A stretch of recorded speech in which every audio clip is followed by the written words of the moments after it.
ইবনে মাজাহ শরীফের হাদিস। আমার আপনার সামনে একটা রাত আসতেছে, যে রাতটাকে লাইলাতুল বারাত বলা হয়, যেই রাতটাকে আমরা লাইলাতুল শবে বরাত বলি, ঠিক না? হাদিসের ভাষায় এই রাতটাকে লাইলাতুন নিসফে মিন শাবান বলা হয়।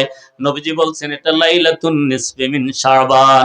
আল্লাহর হাবিব বলেন এই লাইলাতুন নিসফে মিন শাবান যেদিন হয়, তার মানে শবে বরাতের রাত যেদিন হয়, ওই রাতে সূর্য অস্ত যাওয়ার সাথে সাথে আল্লাহ তাআলা দুনিয়ার আসমানে অবতরণ করে। সুবহানাল্লাহ। এই তো শবে বরাত আসতেছে বাবা, আগামী মঙ্গলবার দিবাগত রাতে পবিত্র লাইলাতুল বারাত, শবে বরাত। এই শবে বরাতের রাত যেদিন হবে, সন্ধ্যাবেলা সূর্যটা অস্ত যাওয়ার সাথে সাথে আল্লাহ তাআলা দুনিয়ার নিকটবর্তী আসমানে অবতরণ করবেন। দুনিয়ার মানুষদেরকে ডাইকা ডাইকা আল্লাহ তাআলা তিনটা কথা বলতে থাকবে। তিনটা কথা বলে বলে দুনিয়ার মানুষদেরকে আল্লাহ ডাকতে থাকবেন। আলামাম মুস্তাগফিরুন ফাগফির লাহ। আল্লাহ তাআলা দুনিয়ার মানুষদেরকে বলবেন, আছো কি? কেউ নিজের নফসের উপরে গুনাহ করে ফেলেছো, জুলুম করে ফেলেছো, অন্যায় অবিচার করে ফেলেছো, তুমি অনেক গুনাহ করে বসছো, এখন গুনাহ থেকে ক্ষমা পেতে চাও, এমন ক্ষমা নেওয়ালা কেউ আছো নাকি? যদি ক্ষমা নেওয়ার মতো কেউ থাকো, তাইলে বলো, আমি আল্লাহ তোমারে মাফ করে দিব। দুই নম্বরে আরেকটা কথা আল্লাহ তাআলা বলেন, আলামাম মুস্তারজিকুন ফারজুকাহু। আল্লাহ তাআলা বলেন, ও দুনিয়ার বান্দা বান্দি শোনো, তোমাদের মধ্যে এমন কোন অভাব অনাটনের মধ্যে আছো নাকি? অভাব অনাটনের মধ্যে কোন বান্দা বান্দি আছো কি?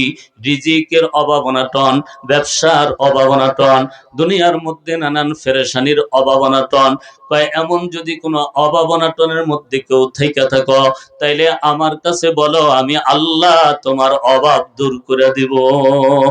তিন নম্বরে আরেকটা কথা আল্লাহ তাআলা বলেন, আলামাম মুবতালিয়ান ফাউআফি।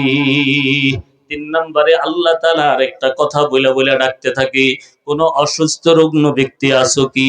অসুস্থ হয়ে পড়ছো, তোমার অসুখ থেকে কেউ তোমাকে শিফা দিতে পারে না, দুনিয়ার কোনো ডাক্তার তোমাকে সুস্থ করতে পারে না, দুনিয়ার ডাক্তার কবিরাজ সবাই বলছে তোমার হায়াত শেষ, বেশি দিন আর বাঁচার কোনো লক্ষণ নেই, হাসপাতাল থেকে তোমাকে বাড়ি ফিরাইয়া দিয়া দিছে, এমন কোন অসুস্থ কোন রুগ্ন ব্যক্তি যদি থেকে থাকো, তাইলে আমি আল্লাহর কাছে বলো, আমি আল্লাহ তোমাকে রোগ থেকে শিফা দান করে দেব। সুবহানাল্লাহ।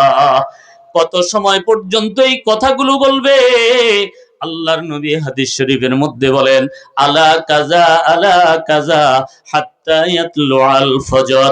সবে সাদেক উদিত হওয়ার আগ পর্যন্ত আল্লাহ তাআলা এই কথাগুলি বইলা বইলা দুনিয়ার ইমানদার মুসলমান বান্দা বান্দীদেরকে ডাকতে থাকে। জোরে বলেন সুবহানাল্লাহ। যে রাতটাতে আল্লাহ তাআলা এই কথাগুলো বইলা বইলা ডাকে, ওইটা কোন রাত? কয় ওইটা শবে বরাতের রাত। ওইটা কোন রাত?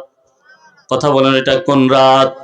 গুনাহ করছি, গুনাহ থেকে আল্লাহর কাছে মাপ চাওয়া দরকার আছে না নাই? আল্লাহ তাআলা এই জন্য কোরআনের মধ্যে জানাইয়া দিবেন, ওয়াসারিউ ইলা মাগফিরাতিম মির রাব্বিকুম। ও দুনিয়ার বান্দা বান্দিরা, দুনিয়ার মানুষেরা, দৌড়াও, ক্ষমার জন্য দৌড়াও। ক্ষমা করার জন্য মালিক অপেক্ষা করতেছে, ক্ষমা নিয়ে মালিক বসে রয়েছে, ক্ষমা করে দিতে চায়। ক্ষমা নেওয়ার জন্য আসো কি এমন কেউ? কয় ক্ষমা নেওয়ার জন্য মালিকের দরবারে গিয়া খালি দরখাস্ত করবা, তো আল্লাহ তাআলা তোমাকে সাথে সাথে মাফ করে দিবি।